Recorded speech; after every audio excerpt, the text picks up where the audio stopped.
اور ان پر آسمان سے لگاتار میں برسایا اور نہریں بنا دیں جو ان کے مکانوں کے نیچے بہ رہی تھیں، پھر ان کو ان کے گناہوں کے سبب ہلاک کر دیا،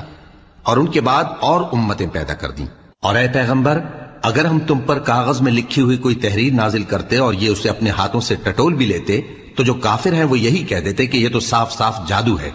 اور کہتے ہیں کہ ان پیغمبر پر فرشتہ کیوں نازل نہ ہوا جو ان کی تصدیق کرتا،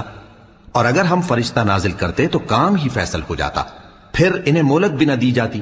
نیز اگر ہم کسی فرشتے کو بھیجتے تو اسے مرد کی صورت میں ہی بھیجتے، اور جو شبہ یہ اب کرتے ہیں اسی شبے میں انہیں ڈال دیتے۔ اور تم سے پہلے بھی پیغمبروں کے ساتھ ہنسی ہوتی رہی ہے، پھر جو لوگ ان سے ہنسی کیا کرتے تھے ان کو ہنسی کرنے کی سزا نے آ گھیرا۔ کہو کہ ملک میں چلو پھرو، پھر دیکھو کہ جھٹلانے والوں کا کیا انجام ہوا۔ کہو کہ آسمان اور زمین میں جو کچھ ہے کس کا ہے؟ کہہ دو اللہ کا، اس نے اپنی ذات پاک پر رحمت کو لازم